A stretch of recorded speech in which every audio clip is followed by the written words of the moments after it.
తాగుబోతులు అప్పుడు ఉన్నారు, ఇప్పుడు ఉన్నారు, ఎప్పుడు ఉంటూనే ఉంటారు కోర్స్. కాకపోతే ఏంటంటే తాగడం అది ఎవరి పర్సనల్ వాళ్ళది. కాకపోతే ఇంటి పట్టన మీరు తాగారనుకోండి, ఇంట్లోనే పడుకుంటారు. పోనీ బయట ఎక్కడైనా బార్లో తాగారు అనుకుందాం, సేఫ్గా ఏ ర్యాపిడోనో బుక్ చేసుకోవాలి, లేదంటే కనీసం ఓ క్యాబో బుక్ చేసుకొని ఇంటికి రావాలి.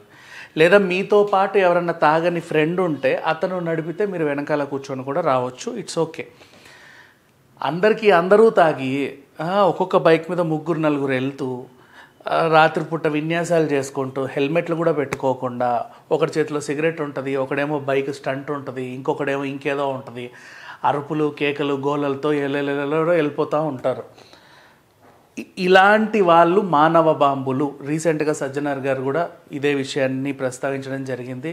కర్నూలు ఇన్సిడెంట్ తర్వాత మనందరం కూడా మారాలి. అంటే ప్రతి చోట పోలీసులు ఉండరు, ప్రతి చోట పట్టించుకుంటే మనిషి వెనకాల ఉండాల్సి వస్తుంది. పోలీసులు అంతమంది మన దగ్గర లేరు కాబట్టి మనం కూడా మనుషులమే కదా. ఎందుకంటే ప్రమాదం జరిగిన తర్వాత పోలీసులు దర్యాప్తు చేస్తారు, జరగకుండా కాపాడుకోవాల్సింది మనమే చెప్పాలి అంటే.